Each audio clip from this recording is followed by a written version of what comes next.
ਸਤਨਾਮ ਸ੍ਰੀ ਵਾਹਿਗੁਰੂ ਸਾਹਿਬ JIO. Satnam ਸ੍ਰੀ ਵਾਹਿਗੁਰੂ ਸਾਹਿਬ JIO. ਸ਼੍ਰੀ ਰਾਗ ਮਹੱਲਾ ਪੰਜਵਾਂ। ਘਰ ਪਹਿਲਾ। ਸੰਤ ਜਨਾ ਮਿਲ ਭਾਈਆ, ਕਾਟੜਿਆ ਜਮਕਾਲ। ਸੱਚਾ ਸਾਹਿਬ ਮਨ ਉਠਾ, ਹੋਆ ਖਸਮ ਦਿਆਲ। ਪੂਰਾ ਸਤਿਗੁਰ ਭੇਟਿਆ, ਬਿਨਸਿਆ ਸਭ ਜੰਜਾਲ। ਮੇਰੇ ਸਤਿਗੁਰਾ ਹਉ ਤੁਧ ਵਿਟੋਂ ਕੁਰਬਾਨ। ਤੇਰੇ ਦਰਸ਼ਨ ਕੋ ਬਲਿਹਾਰਨੇ, ਤੁਸ ਦਿੱਤਾ ਅੰਮ੍ਰਿਤ ਨਾਮ ਰਹਾਓ। ਜਿਨ ਤੂੰ ਸੇਵਿਆ ਭਾਉ ਕਰ, ਸਈ ਪੁਰਖ ਸੁਜਾਨ। ਤਿੰਨਾ ਪਿੱਛੈ ਛੁੱਟੀਐ, ਜਿਨ ਅੰਦਰ ਨਾਮ ਨਿਧਾਨ। ਗੁਰ ਜੇਵੜ ਦਾਤਾ ਕੋ ਨਹੀਂ, ਜਿਨ ਦਿੱਤਾ ਆਤਮ ਦਾਨ। ਆਏ ਸੇ ਪ੍ਰਵਾਨ ਹੈ, ਜਿਨ ਗੁਰ ਮਿਲਿਆ ਸੋ ਭਾਏ। ਸੱਚੇ ਸੇਤੀ ਰਤਿਆਂ, ਦਰਗਹਿ ਬੈਸਨ ਜਾਏ। ਕਰਤੇ ਹੱਥ ਵਡਿਆਈਆਂ, ਪੂਰਬ ਲਿਖਿਆ ਪਾਏ। ਸੱਚਾ ਸੱਚ ਕਰਤਾ, ਸੱਚ ਕਰਨਹਾਰ। ਸੱਚ ਸਾਹਿਬ ਸੱਚ ਟੇਕ, ਸੱਚੋ ਸੱਚ ਵਖਾਣੀਐ। ਸੱਚੋ ਬੁੱਧ ਵਿਵੇਕ, ਸਰਬ ਨਿਰੰਤਰ ਰਬ ਰਿਹਾ। ਜਪ ਨਾਨਕ ਜੀਵੈ ਏਕ।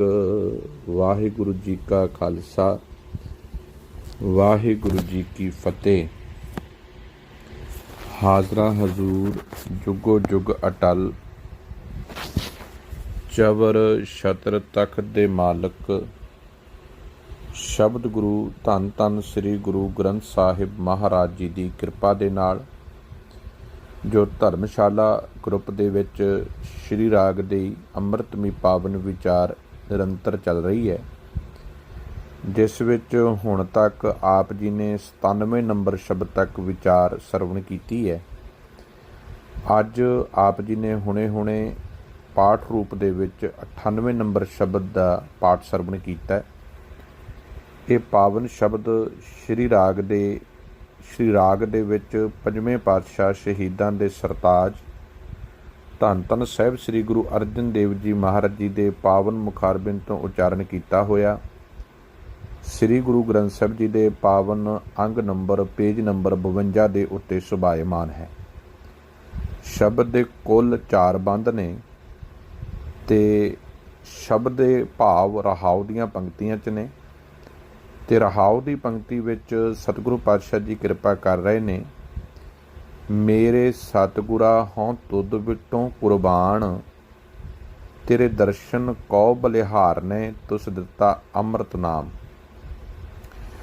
ਇਹਦੇ ਜਿਹੜੇ ਅੱਖਰੀ ਅਰਥ ਨੇ ਪਹਿਲਾਂ ਅਸੀਂ ਇਹਨੂੰ ਸਮਝੀਏ।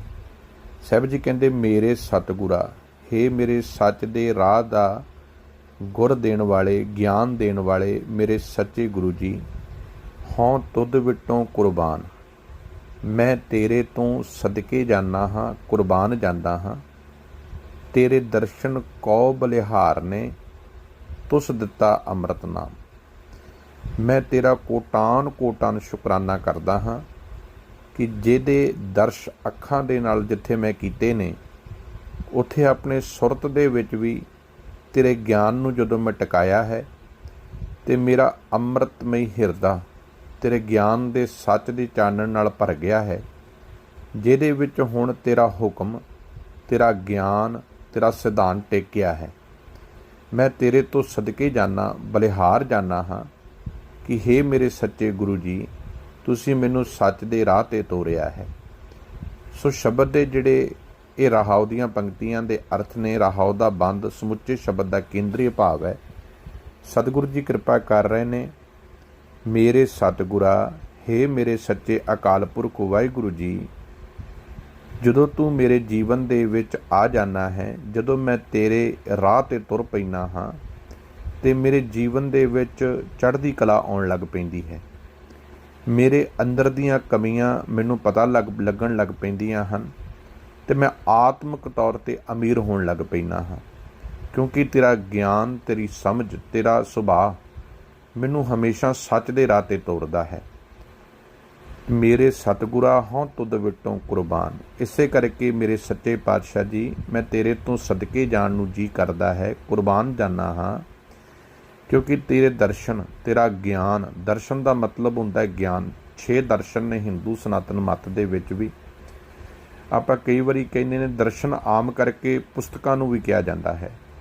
ਸਾਹਿਬ ਕਹਿੰਦੇ तेरा ज्ञान जो तेरी समझ तेरे शब्दां दे विचों मैनूं मिलिया है, मैं बलिहार जाना हाँ, सदके जाना हाँ, जिस अमृत दे सिद्धांत नूं प्राप्त करके, ज्ञान नूं प्राप्त करके मेरे अंदर दा विकारां दा ਜ਼ਹਿਰ मुक गया है ते रोम रोम आत्मिक जीवन ते चढ़दी कला दे वास्ते अपनी तैयारी कर रहा है ते नित ये जीवन सच दे राह ते तुर रहा है। ये राहौ दीआं पंक्तियां ने। पहला शब्द है इस पावन बंद दा, पहला बंद इस पावन शब्द दा। ਸਾਹਿਬ जी कृपा कर रहे ने, संत जना मिल भाईया काटड़िया जमकार। हुण इत्थे संत शब्द नूं जो तुसीं गौर नाल वेखोगे ना, ਇਹਦੇ ਤੱਤੇ ਦੇ ਥੱਲੇ ਔਂਕੜ नहीं है। ਇਹਦਾ ਭਾਵ ਇਹ ਬਹੁਵਚਨ ਦੇ ਵਿੱਚ ਸੂਚਕ ਹੈ ਤੇ ਸੰਤ ਨੇ ਗੁਣ। ਇਹ ਕਿਸੇ ਦੇਹ ਦਾ ਨਾਮ ਨਹੀਂ ਹੈ, ਕਿਸੇ ਮਨੁੱਖ ਦੀ ਗੱਲ ਨਹੀਂ ਕੀਤੀ ਜਾ ਰਹੀ, ਕਿਸੇ ਜਾਤੀ ਦੀ ਗੱਲ ਨਹੀਂ ਕੀਤੀ ਜਾ ਰਹੀ। ਸੱਚ ਦੇ ਗੁਣ, ਉਹ ਸੱਚ ਦੇ ਗੁਣ ਜੋ ਪਰਮਾਤਮਾ ਦੇ ਗਿਆਨ ਤੋਂ ਮਿਲੇ ਹਨ, ਜਿਨ੍ਹਾਂ ਗੁਣਾਂ ਦੇ ਨਾਲ ਮਿਲ ਕੇ ਕੀ ਮਿਲਿਆ ਹੈ, ਸੰਤ ਜਨਾ ਮਿਲ ਭਾਈਆ। ਜਦੋਂ ਸੱਚ ਦੇ ਗੁਣ ਜੀਵਨ ਦੇ ਵਿੱਚ ਆਉਣ ਲੱਗ ਪਏ ਹਨ, ਜਦੋਂ ਇਹਨਾਂ ਸੱਚੇ ਗੁਣਾਂ ਨੂੰ ਮੈਂ ਆਪਣਾ ਭਰਾ ਬਣਾ ਲਿਆ ਹੈ, ਆਪਣੇ ਕਰੀਬੀ ਬਣਾ ਲਿਆ ਹੈ, ਤੇ ਫਿਰ ਕੀ ਮਿਲਿਆ ਹੈ, ਕਾਟੜਿਆ ਜਮਕਾਲ। ਤੇ ਜਿਹੜਾ ਜੀਵਨ ਦੇ ਵਿੱਚ ਵਿਕਾਰਾਂ ਦਾ ਜਮਾਂ ਦਾ ਜਾਲ ਬੁਣਿਆ ਹੋਇਆ ਸੀ ਨਾ, ਉਹ ਹੁਣ ਇਹਨਾਂ ਸੱਚ ਦੇ ਗੁਣਾਂ ਨੇ ਕੱਟ ਦਿੱਤਾ ਹੈ। ਹੁਣ ਝੂਠ ਦੇ ਗੁਣ ਜੀਵਨ ਦੇ ਵਿੱਚੋਂ ਅਵਗੁਣ ਮਿਟ ਗਏ ਨੇ ਤੇ ਗੁਣਾਂ ਦੀ ਸਾਂਝ ਬਣ ਗਈ ਹੈ। ਸੱਚਾ ਸਾਹਿਬ ਮਨ ਉੱਠਾ। ਹੁਣ ਪਹਿਲਾਂ ਜਿਹੜਾ ਮਨ ਵਿਕਾਰਾਂ ਦੀ ਵਿਕਾਰਾਂ ਦੀ ਧਰਤਲ ਤੇ ਜਿਉਂਦਾ ਸੀ, ਜਿਹੜਾ ਹਰ ਵਕਤ ਕ੍ਰੋਧ, ਕਾਮ, ਹੰਕਾਰ ਦੀ ਬੋਲੀ ਬੋਲਦਾ ਸੀ, ਹੁਣ ਇਹ ਮਨ ਤਰੁੱਠ ਗਿਆ ਹੈ। ਹੁਣ ਮਨ ਦੇ ਵਿੱਚ ਸੱਚੇ ਪ੍ਰਮਾਤਮਾ ਦਾ ਗਿਆਨ ਆ ਵਸਿਆ ਹੈ। ਸੱਚਾ ਸਾਹਿਬ ਮਨ ਉੱਠਾ, ਇੱਥੇ ਨੰਨੇ ਨੂੰ ਸਿਹਾਰੀ ਹੈ। ਮੇਰੇ ਮਨ ਦੇ ਵਿੱਚ ਸੱਚੇ ਅਕਾਲ ਪੁਰਖ ਵਾਹਿਗੁਰੂ ਦੀ ਜਿਹੜੀ ਸਮਝ ਆਉਣ ਲੱਗੀ ਹੈ। ਉੱਠਾ ਹੋਆ ਖਸਮ ਦਿਆਲ, ਤੇ ਮੈਂ ਸਮਝਦਾ ਹਾਂ ਸੱਚਮੁੱਚ ਮੇਰੇ ਉੱਤੇ ਮੇਰੇ ਆਤਮਾ ਦੇ ਪਤੀ ਪਰਮਾਤਮਾ ਜੀ ਦਿਆਲ ਹੋ ਗਏ ਨੇ, ਜਿਨ੍ਹਾਂ ਦੀ ਕਿਰਪਾ ਦੇ ਨਾਲ ਮੇਰੇ ਅੰਦਰ ਦੀ ਅਗਿਆਨਤਾ ਮਿਟਣ ਲੱਗ ਪਈ ਹੈ ਤੇ ਗਿਆਨ ਦਾ ਚਾਨਣ ਹੋਣ ਲੱਗ ਪਿਆ ਹੈ। ਰੋਮ ਰੋਮ ਚੜ੍ਹਦੀ ਕਲਾ ਤੇ ਪੋਜ਼ਿਟਿਵਿਟੀ ਵਿੱਚ ਜਾ ਰਿਹਾ ਹੈ। ਹੁਣ ਢਹਿੰਦੀ ਕਲਾ, ਜਿਹੜੇ ਨੈਗੇਟਿਵ ਖਿਆਲ ਸਨ, ਨੈਗੇਟਿਵ ਵਿਚਾਰ ਸਨ, ਉਹ ਜੀਵਨ ਦੇ ਵਿੱਚੋਂ ਮਿਟ ਗਏ ਹਨ। ਪੂਰਾ ਸਤਿਗੁਰੂ ਭੇਟਿਆ। ਪਰ ਇਹ ਸਭ ਕੁਝ ਬਣਿਆ ਕਦੋਂ ਹੈ? ਜਦੋਂ ਮੁਕੰਮਲ ਪੂਰਨ ਸੱਚ ਦਾ ਗਿਆਨ, ਸਤ ਗੁਰ, ਸਤ ਗੱਗੇ ਥੱਲੇ ਔਂਕੜ, ਰਾਰੇ ਥੱਲੇ ਵੀ ਔਂਕੜ, ਸੱਚ ਦਾ ਗੁਰ। ਆਪਾਂ ਆਮ ਕਰਕੇ ਕਹਿੰਦੇ ਆ ਨਾ, ਕਿਸੇ ਕੋਲੋਂ ਗੁਰ ਲੈਣਾ ਹੋਵੇ, ਗਿਆਨ ਲੈਣਾ ਹੋਵੇ, ਪਰ ਸਾਹਿਬ ਨੇ ਅੱਗੇ ਲਾਤਾ ਸੱਤ, ਸੱਚ ਦਾ ਗੁਰ, ਸੱਚ ਦਾ ਗਿਆਨ। ਉਹ ਗਿਆਨ ਜੋ ਹਿਰਦੇ ਵਿੱਚ ਚਾਨਣ ਪੈਦਾ ਕਰ ਦੇਵੇ, ਮਨੁੱਖ ਦੇ ਅੰਦਰ ਦੀ ਤਪਸ਼ ਨੂੰ ਮਿਟਾ ਦੇਵੇ। ਪੂਰਾ ਸਤਿਗੁਰੂ ਭੇਟਿਆ। ਜਦੋਂ ਪੂਰਾ ਸੱਚ ਦਾ ਗਿਆਨ ਮੇਰੇ ਮਨ ਦੇ ਵਿੱਚ ਆ ਟਿਕਣ ਲੱਗਾ, ਬਿਨਸਿਆ ਸਭ ਜੰਜਾਲ। ਤੇ ਜਿਹੜੇ ਮੈਂ ਆਪਣੇ ਆਲੇ ਦੁਆਲੇ ਮੱਕੜੀ ਵਾਂਗੂ ਵਿਕਾਰਾਂ ਦੇ ਜਾਲ ਬੁਣੇ ਹੋਏ ਸਨ, ਜਿਵੇਂ ਬਾਬਾ ਕਬੀਰ ਜੀ ਦਾ ਇੱਕ ਸ਼ਬਦ ਤੁਸੀਂ ਪੜ੍ਹਦੇ ਹੋ ਨਾ, ਬਾਬਾ ਕਬੀਰ ਜੀ ਕਹਿੰਦੇ ਨੇ, ਹੁਣ ਮੈਂ ਤਨਨਾ ਬੁਣਨਾ ਤਜਿਓ ਹੈ ਕਬੀਰ, ਹਰ ਕਾ ਨਾਮ ਲਿਖ ਲਿਓ ਸਰੀਰ। ਇਹਦਾ ਮਤਲਬ ਇਹ ਨਹੀਂ ਕਿ ਕਬੀਰ ਜੀ ਨੇ ਆਪਣੇ ਸਰੀਰ ਦੇ ਉੱਪਰ ਪ੍ਰਮਾਤਮਾ ਦੇ ਨਾਮ ਨੂੰ ਲਿਖ ਲਿਆ। ਬਾਬਾ ਕਬੀਰ ਜੀ ਕਹਿੰਦੇ ਨੇ, ਜਿਹੜਾ ਮੇਰਾ ਮਨ ਪਹਿਲਾਂ ਵਿਕਾਰਾਂ ਦੇ, ਈਰਖਾ ਦੇ, ਊਚ ਨੀਚ ਦੇ, ਜਾਤ ਪਾਤ ਦੇ ਤਾਣੇ ਪੇਟੇ ਬੁਣਦਾ ਸੀ ਨਾ, ਛੜਯੰਤਰ ਸੋਚਦਾ ਸੀ, ਹੁਣ ਮੈਂ ਉਹ ਚੀਜ਼ਾਂ ਤੋਂ ਆਪਣੇ ਮਨ ਨੂੰ ਦੂਰ ਕਰ ਲਿਆ ਹੈ ਤੇ ਆਪਣੇ ਇਸ ਸਰੀਰ ਦੇ ਉੱਪਰ, ਭਾਵ ਜਿਹੜਾ ਮੇਰਾ ਵਿਕਾਰਾਂ ਦਾ ਜਾਮਾ ਸੀ, ਇਹਦੇ ਉੱਪਰ ਪ੍ਰਮਾਤਮਾ ਦਾ ਗਿਆਨ ਲਿਖ ਲਿਆ ਹੈ। ਹੁਣ ਇਹਦੇ ਨਾਲ ਕੀ ਹੋਇਆ ਹੈ, ਮੇਰੇ ਜੀਵਨ ਦੇ ਜੰਜਾਲ, ਜਿਹੜੇ ਮੈਂ ਜਾਲ ਬੁਣੇ ਹੋਏ ਸਨ, ਇਹ ਮਿਟਣ ਲੱਗ ਪਏ ਹਨ। ਤੋ ਸਾਹਿਬ ਜੀ ਫਿਰ ਅਗਲੀਆਂ ਪੰਕਤੀਆਂ ਰਾਹੌ ਦੀਆਂ ਨਾਲ ਹੀ ਆ ਕੇ ਜੁੜ ਜਾਂਦੀਆਂ ਨੇ। ਮੇਰੇ ਸਤਿਗੁਰਾ ਹੋਂ ਤੁਧ ਵਿਟੋਂ ਕੁਰਬਾਨ। ਇਸ ਕਰਕੇ ਮੇਰੇ ਸੱਚੇ ਪਾਤਸ਼ਾਹ ਜੀ, ਮੈਨੂੰ ਸੱਚ ਦਾ ਗਿਆਨ ਦੇਣ ਵਾਲੇ ਅਕਾਲ ਪੁਰਖ ਵਾਹਿਗੁਰੂ ਜੀ, ਮੈਂ ਤੇਰੇ ਤੋਂ ਕੁਰਬਾਨ ਜਾਨਾ, ਸਦਕੇ ਜਾਨਾ। ਤੇਰੇ ਦਰਸ਼ਨ ਕਉ ਬਲਿਹਾਰ ਨੇ, ਕਿਉਂਕਿ ਤੇਰੇ ਗਿਆਨ ਦੇ ਦਰਸ਼ਨ ਦੇ ਨਾਲ ਮੇਰੇ ਅੰਦਰ ਜੋ ਚਾਨਣ ਆਇਆ ਹੈ, ਮੇਰਾ ਜੀ ਕਰਦਾ ਮੈਂ ਤੇਰੇ ਤੋਂ ਬਲਿਹਾਰ ਜਾਵਾਂ, ਸਦਕੇ ਜਾਵਾਂ, ਕਿਉਂਕਿ ਤੂੰ ਇੱਕ ਐਸਾ ਦਾਤਾ ਹੈ। ਤੁਸ ਦਿੱਤਾ ਅੰਮ੍ਰਿਤ ਨਾਮ, ਤੁਸੀਂ ਹੀ ਮੈਨੂੰ ਇਸ ਸੱਚ ਦਾ ਅੰਮ੍ਰਿਤ, ਆਤਮਿਕ ਜੀਵਨ ਤੇ ਚੜ੍ਹਦੀ ਕਲਾ ਦੇ ਰਸਤੇ ਤੇ ਤੁਰਨ ਵਾਲਾ ਗਿਆਨ ਜੋ ਆਪ ਜੀ ਨੇ ਮੈਨੂੰ ਬਖਸ਼ਿਆ ਹੈ, ਇਹਦੇ ਨਾਲ ਮੇਰੇ ਜੀਵਨ ਵਿੱਚ ਚਾਨਣ ਹੋਇਆ ਹੈ। ਰਹਾਓ। ਅਗਲੀਆਂ ਪੰਕਤੀਆਂ 'ਚ ਗੁਰੂ ਜੀ ਕਿਰਪਾ ਕਰ ਰਹੇ ਨੇ, ਜਿਨ ਤੂੰ ਸੇਵਿਆ ਭਾਉ ਕਰ। ਪੰਕਤੀਆਂ 'ਤੇ ਧਿਆਨ ਦਈਏ ਫਿਰ। ਜਿਨ੍ਹਾਂ ਨੇ ਤੇਰੀ ਸੇਵਾ ਪ੍ਰੇਮ ਨਾਲ ਕੀਤੀ, ਭਾਉ ਦਾ ਸ਼ਬਦ ਇੱਥੇ ਹੈ ਪ੍ਰੇਮ। ਸੋਈ ਪੁਰਖ ਸੁਜਾਨ। ਸਾਹਿਬ ਕਹਿੰਦੇ ਅਸਲ ਵਿੱਚ ਉਹ ਪੂਰਨ ਮਰਦ ਗਿਣੇ ਜਾਣਗੇ, ਉਹ ਪੂਰਨ ਮਨੁੱਖ ਗਿਣੇ ਜਾਣਗੇ, ਉਹਨਾਂ ਦਾ ਜੀਵਨ ਨਿਰਮਲ ਹੋਵੇਗਾ ਜਿਨ੍ਹਾਂ ਨੇ ਆਪਣੇ ਜੀਵਨ ਦੇ ਵਿੱਚ ਸੱਚੇ ਪਰਮਾਤਮਾ ਦੇ ਪ੍ਰੇਮ ਨੂੰ ਟਿਕਾ ਲਿਆ ਹੈ। ਪ੍ਰੇਮ ਤੇ ਪ੍ਰੀਤ ਦੋ ਸ਼ਬਦ ਨੇ। ਪ੍ਰੇਮ ਦੇ ਵਿੱਚ ਮੈਲ ਨਹੀਂ ਜੇ ਹੁੰਦੀ। ਪ੍ਰੇਮ ਜਿਹਦੇ ਹਿਰਦੇ ਵਿੱਚ, ਪਰਮਾਤਮਾ ਦਾ ਨਾਮ ਹੀ ਪ੍ਰੇਮ ਹੈ, ਜਿਹਦੇ ਹਿਰਦੇ ਵਿੱਚ, ਜਿਹਨੇ ਆਪਣੇ ਆਪ ਦੇ ਵਿੱਚ ਪਰਮਾਤਮਾ ਨੂੰ ਲੱਭਣਾ ਚਾਲੂ ਕਰ ਲਿਆ, ਜਿਹਨੇ ਆਪਣੇ ਆਪ ਨਾਲ ਪ੍ਰੇਮ ਕਰਨਾ ਚਾਲੂ ਕਰ ਲਿਆ, ਆਪਣੇ ਅੰਦਰ ਪਰਮਾਤਮਾ ਦੇ ਗਿਆਨ ਨੂੰ ਸਮਝਣਾ ਚਾਲੂ ਕਰ ਲਿਆ, ਉਹ ਮਾਨਵਤਾ ਨਾਲ ਪ੍ਰੇਮ ਕਰਨ ਲੱਗ ਪੈਂਦਾ ਹੈ। ਤਾਂ ਸਾਹਿਬ ਕਹਿੰਦੇ ਜਿਨ੍ਹਾਂ ਨੇ ਤੇਰੀ ਸੇਵਾ ਪ੍ਰੇਮ ਨਾਲ ਕੀਤੀ, ਭਾਵ ਆਪਣੇ ਹਿਰਦੇ ਦੇ ਅੰਦਰ ਗੁਣਾਂ ਨੂੰ ਟਿਕਾ ਲਿਆ, ਸਹੀ ਪੁਰਖ ਸੁਜਾਨ, ਉਹ ਮੁਕੰਮਲ ਸੋਹਣੇ ਜੀਵਨ ਵਾਲੇ ਜੀ ਮਨੁੱਖ ਬਣ ਗਏ। ਤਿੰਨਾਂ ਪਿੱਛੇ ਛੁੱਟੀ ਹੈ ਜਿਨ੍ਹਾਂ ਅੰਦਰ ਨਾਮ ਨਿਧਾਨ। ਸਾਹਿਬ ਕਹਿੰਦੇ ਇਹਨਾਂ ਦੇ ਪਿੱਛੇ ਫਿਰ ਜਿਹੜਾ ਜੀਵਨ ਸੱਚ ਦੇ ਗੁਣਾਂ ਦੇ ਨਾਲ ਕੋਈ ਤੋਰ ਲਵੇ, ਆਪਣੇ ਅੰਦਰ ਦੇ ਵਿਕਾਰਾਂ ਨੂੰ ਤਿਆਗ ਦੇਵੇ, ਤਿੰਨਾਂ ਪਿੱਛੇ ਛੁੱਟੀਏ। ਇਹਨਾਂ ਸੱਚ ਦੇ ਗੁਣਾਂ ਦੇ ਪਿੱਛੇ ਲੱਗ ਕੇ ਆਪਣੇ ਅੰਦਰ ਦੇ ਵਿਕਾਰਾਂ ਨੂੰ ਜੋ ਮਿਟਾ ਦਿੰਦਾ ਹੈ, ਜਿਨ ਅੰਦਰ ਨਾਮ ਨਿਦਾਨ, ਉਹਨਾਂ ਦੇ ਅੰਦਰ ਫਿਰ ਪਰਮਾਤਮਾ ਦੇ ਗਿਆਨ ਦਾ ਖਜ਼ਾਨਾ ਵਸਣ ਲੱਗ ਪੈਂਦਾ ਹੈ। ਉਹ ਗਿਆਨ ਦਾ ਖਜ਼ਾਨਾ ਪ੍ਰਗਟ ਹੋਣ ਲੱਗ ਪੈਂਦਾ ਹੈ। ਫਿਰ ਉਹਨਾਂ ਨੂੰ ਸਮਝ ਆ ਜਾਂਦੀ ਹੈ, ਗੁਰ ਜੇਵੜ ਦਾਤਾ ਕੋ ਨਹੀਂ, ਜਿਨ ਦਿੱਤਾ ਆਤਮਦਾਨ। ਫਿਰ ਸਤਿਗੁਰ ਤੋਂ ਵੱਡਾ ਗਿਆਨੀ, ਸਤਿਗੁਰ ਤੋਂ ਵੱਡਾ ਸਮਝਦਾਰ, ਸਾਹਿਬਾਂ ਤੋਂ ਵੱਡਾ ਸੰਤ ਫਿਰ ਉਹਨਾਂ ਨੂੰ ਹੋਰ ਕੋਈ ਨਜ਼ਰ ਨਹੀਂ ਆਉਂਦਾ, ਕਿਉਂਕਿ ਉਹ ਧੰਨ ਗੁਰੂ ਗ੍ਰੰਥ ਸਾਹਿਬ ਮਹਾਰਾਜ ਨੂੰ ਹੀ ਆਪਣਾ ਦਾਤਾ, ਆਪਣਾ ਇਸ਼ਟ, ਆਪਣਾ ਰਹਿਬਰ ਜਾਣਨ ਲੱਗ ਪੈਂਦੇ ਹਨ। ਕਿਉਂਕਿ ਉਹਨਾਂ ਨੂੰ ਸਮਝ ਆ ਜਾਂਦੀ ਹੈ ਕਿ ਇਹ ਸਾਰਾ ਗਿਆਨ ਜੋ ਕੁਝ ਸਾਨੂੰ ਮਿਲਿਆ ਹੈ, ਇਹ ਆਤਮਿਕ ਜੀਵਨ ਚੜ੍ਹਦੀ ਕਲਾ ਲੈ ਕੇ ਰਸਤੇ ਤੇ ਜਾਣ ਵਾਲਾ ਜਿਹੜਾ ਦਾਨ ਜਿਹੜਾ ਮਿਲਿਆ ਹੈ, ਇਹ ਸੱਚੇ ਗੁਰੂ ਤੋਂ ਮਿਲਿਆ ਹੈ। ਸਾਹਿਬ ਕਹਿੰਦੇ ਆਏ ਸੇ ਪ੍ਰਵਾਨ ਹੈ, ਜਿਨ ਗੁਰ ਮਿਲਿਆ ਸੋ ਭਾਏ। ਸਾਹਿਬ ਕਹਿੰਦੇ ਉਹਨਾਂ ਮਨੁੱਖਾਂ ਦਾ ਫਿਰ ਆਇਆ ਇਸ ਜਗਤ ਦੇ ਵਿੱਚ ਪ੍ਰਵਾਨ ਹੁੰਦਾ ਹੈ ਜਿਨ੍ਹਾਂ ਨੇ ਆਪਣੇ ਜੀਵਨ ਨੂੰ ਗੁਰੂ ਦੇ ਨਾਲ ਮਿਲਾ ਲਿਆ ਹੈ, ਜਿਨ੍ਹਾਂ ਨੇ ਆਪਣਾ ਜੀਵਨ ਗੁਰੂ ਸ਼ਬਦ ਮੁਤਾਬਕ ਬਣਾ ਲਿਆ ਹੈ, ਜਿਨ੍ਹਾਂ ਨੇ ਆਪਣੇ ਜੀਵਨ ਨੂੰ ਗੁਰੂ ਦੇ ਪ੍ਰੇਮ ਦੇ ਰੰਗ ਦੇ ਵਿੱਚ ਰੰਗ ਲਿਆ ਹੈ। ਸੋ ਭਾਏ ਭਾਵ ਸੋਹਣੇ ਪ੍ਰੇਮ ਵਾਲੇ ਬਣ ਗਏ ਹਨ। ਸੱਚੇ ਸੇਤੀ ਰਤਿਆਂ ਦਰਗਹਿ ਬੈਸਨ ਜਾਏ। ਫਿਰ ਉਹ ਜਦੋਂ ਸੱਚ ਦੇ ਰੰਗ ਦੇ ਵਿੱਚ ਰੰਗ ਜਾਂਦੇ ਹਨ, ਫਿਰ ਦਰਗਹਿ।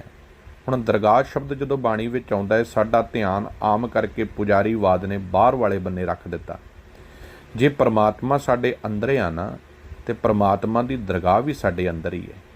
ਮਨੁੱਖ ਆਪਣੀਆਂ ਅੱਖਾਂ ਦੇ ਵਿੱਚ ਪ੍ਰਵਾਨ ਹੋਣਾ ਚਾਹੀਦਾ ਹੈ। ਮਨੁੱਖ ਆਪਣੀ ਆਤਮਾ ਦੇ ਤਲ ਤੇ ਪ੍ਰਵਾਨ ਹੋਣਾ ਚਾਹੀਦਾ ਹੈ। ਮਨੁੱਖ ਦੀ ਆਪਣੀ ਹੀ ਦਰਗਾਹ ਹੈ। ਹੁਣ ਮੈਂ ਅੰਦਰੋਂ ਕੀ ਹਾਂ, ਇਹ ਮੇਰੇ ਅੰਦਰ ਦੀ ਕਚਹਿਰੀ ਵਿੱਚ ਮੈਨੂੰ ਪਤਾ ਹੈ। ਮੈਨੂੰ ਬਾਹਰ ਦੇ ਭਾਵੇਂ ਮੈਂ ਕਿੰਨੇ ਮਖੋਟੇ ਉਡਾਂ, ਭਾਵੇਂ ਕਿੰਨਾ ਭਗਤ ਬਣਨ ਦੀ ਕੋਸ਼ਿਸ਼ ਕਰਾਂ, ਕਿੰਨਾ ਸੰਤ ਬਣਨ ਦੀ ਕੋਸ਼ਿਸ਼ ਕਰਾਂ, ਪਰ ਮੇਰੇ ਅੰਦਰ ਦੀ ਅਗਿਆਨਤਾ ਦਾ ਮੈਨੂੰ ਪਤਾ ਹੈ ਕਿ ਮੈਂ ਕੀ ਹਾਂ। ਤਾਂ ਸਾਹਿਬ ਕਹਿੰਦੇ ਐਸੇ ਫਿਰ ਸੱਚ ਦੇ ਰੰਗ ਦੇ ਵਿੱਚ, ਸੱਚ ਦੇ ਗਿਆਨ ਵਿੱਚ ਜਿਹੜੇ ਰੰਗ ਜਾਂਦੇ ਨੇ, ਦਰਗਹਿ ਬੈਸਨ ਜਾਏ, ਉਹ ਆਪਣੀ ਆਤਮਿਕ ਤੌਰ 'ਤੇ ਮਜ਼ਬੂਤ ਹੋ ਜਾਂਦੇ ਨੇ, ਉਹ ਆਪਣੀ ਆਤਮਾ ਦੇ ਤਲ 'ਤੇ ਪ੍ਰਵਾਨ ਹੋ ਜਾਂਦੇ ਨੇ। ਉਹ ਆਪਣੇ ਅੰਦਰ ਦੀ ਕਚਹਿਰੀ ਦੇ ਵਿੱਚ ਆਪਣਾ ਨਿਆਂ ਕਰਦੇ ਹਨ ਕਿ ਵੀ ਅਸੀਂ ਸੱਚੇ ਹਾਂ ਕਿ ਝੂਠੇ ਹਾਂ। ਫਿਰ ਜਦੋਂ ਉਹ ਸੱਚ ਦੇ ਰਾਹ 'ਤੇ ਆਪਣੇ ਅੰਦਰ ਨੂੰ ਖੋਜਣ ਲੱਗ ਪੈਂਦੇ ਹਨ, ਫਿਰ ਸੱਚ ਦੀ ਦਰਗਾਹ ਵਿੱਚ ਪ੍ਰਵਾਨ ਹੋ ਜਾਂਦੇ ਹਨ। ਕਰਤੇ ਹੱਥ ਵਡਿਆਈਆਂ ਪੁਰਬ ਲਿਖਿਆ ਪਾਏ। ਇੱਥੇ ਅਸੀਂ ਕਰਤਾ ਸ਼ਬਦ ਜਦੋਂ ਪੜ੍ਹਦੇ ਹਾਂ ਨਾ, ਸਾਡਾ ਧਿਆਨ ਪਰਮਾਤਮਾ ਵੱਲ ਤੁਰ ਪੈਂਦਾ ਹੈ, ਜਦ ਕਿ ਇੱਥੇ ਕਰਤਾ ਸ਼ਬਦ ਹੈ ਮਨੁੱਖ। ਸਾਹਿਬ ਕਹਿੰਦੇ ਜੋ ਤੂੰ ਕਰ ਰਿਹਾ ਹਨ, ਤੇਰੇ ਹੱਥ ਦੇ ਵਿੱਚ ਹੀ ਵਡਿਆਈਆਂ ਨੇ, ਤੇਰੇ ਹੱਥ ਦੇ ਵਿੱਚ ਹੀ ਅਵਗੁਣ ਨੇ। ਜੇ ਅੱਜ ਤੂੰ ਮਾੜਾ ਕਰਮ ਕਰ ਰਿਹਾ ਹੈ ਤੇ ਸੋਚ ਰਿਹਾ ਹੈ ਕਿ ਤੈਨੂੰ ਵਡਿਆਈਆਂ ਮਿਲਣਗੀਆਂ, ਕਦੇ ਨਹੀਂ। ਕਰਤੇ ਹੱਥ ਵਡਿਆਈਆਂ, ਤੇਰੇ ਆਪਣੇ ਹੱਥ ਦੇ ਵਿੱਚ ਹੀ ਆਉਣ ਵਾਲੇ ਸਮੇਂ ਦੀਆਂ ਵਡਿਆਈਆਂ ਹਨ। ਪੂਰਬ ਲਿਖਿਆ ਪਾਏ, ਕਿਉਂਕਿ ਜੋ ਤੂੰ ਅੱਜ ਲਿਖ ਰਿਹਾ ਹੈ ਇਹੀ ਤੂੰ ਪਾਉਣਾ ਹੈ। ਸੱਚ ਕਰਤਾ, ਸੱਚ ਕਰਨਹਾਰ, ਸੱਚ ਸਾਹਿਬ, ਸੱਚ ਟੇਕ। ਸਾਹਿਬ ਕਹਿੰਦੇ ਇੱਕੋ ਇੱਕ ਆਪਣੀ ਜੀਵਨ ਦਾ ਜਿਹੜਾ ਕਰਤਾ ਵਾ ਨਾ, ਜਿਹੜਾ ਤੇਰੇ ਅੰਦਰ ਦਾ ਕ੍ਰੀਏਟਰ ਆ, ਉਹ ਸੱਚ ਨੂੰ ਬਣਾ। ਜਦੋਂ ਤੂੰ ਆਪਣੀ ਜੀਵਨ ਦੀ ਘਾੜਤ ਸੱਚ ਦੇ ਰਸਤੇ ਤੇ ਕੱਢਣ ਲੱਗ ਪਵੇਂਗਾ, ਸੱਚ ਕਰਨਹਾਰ, ਤੇ ਆਪ ਜਦੋਂ ਤੇਰੇ ਅੰਦਰ ਸੱਚ ਬਣ ਕੇ ਚੰਗੇ ਕੰਮ ਕਰਨ ਲੱਗ ਪਵੇਂਗਾ, ਸੱਚ ਸਾਹਿਬ, ਫਿਰ ਤੇਰਾ ਸੱਚਾ ਮਾਲਕ ਅਕਾਲ ਪੁਰਖ ਵਾਹਿਗੁਰੂ ਆਪ ਬਣ ਜਾਵੇਗਾ। ਸੱਚ ਟੇਕ, ਫਿਰ ਤੇਰੇ ਜੀਵਨ ਦਾ ਆਸਰਾ, ਤੇਰੇ ਜੀਵਨ ਦਾ ਸਹਾਰਾ ਕੇਵਲ ਸੱਚ ਰਹਿ ਜਾਵੇਗਾ। ਫਿਰ ਕੀ ਨਜ਼ਰ ਆਵੇਗਾ?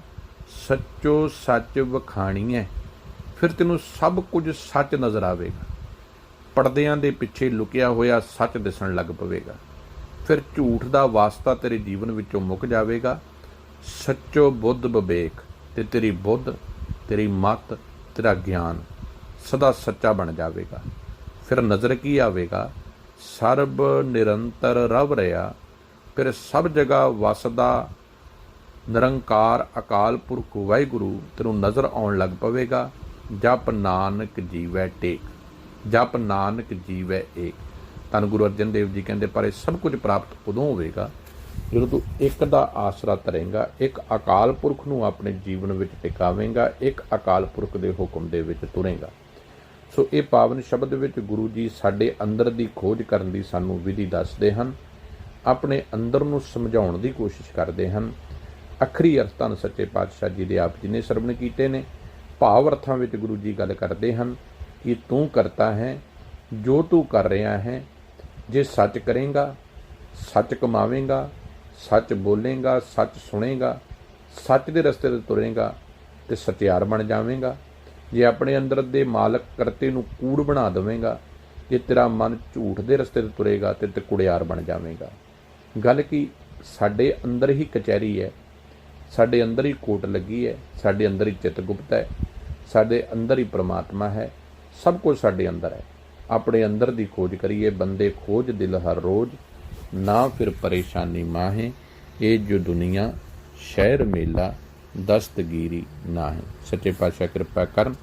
ਅੰਮ੍ਰਿਤਮਈ ਸ਼ਬਦ ਦੀ ਵਿਚਾਰ ਕਰਦੇ ਹਾਂ। ਹੋਈਆਂ ਭੁੱਲਾਂ ਗਲਤੀਆਂ ਦੀ ਮਾਫੀ ਬਖਸ਼ਣੀ ਜੀ। ਸਾਹਿਬ ਜੀ ਕਿਰਪਾ ਕਰਨ ਜੀ। ਵਾਹਿਗੁਰੂ ਜੀ ਕਾ ਖਾਲਸਾ, ਵਾਹਿਗੁਰੂ ਜੀ ਕੀ ਫਤਿਹ।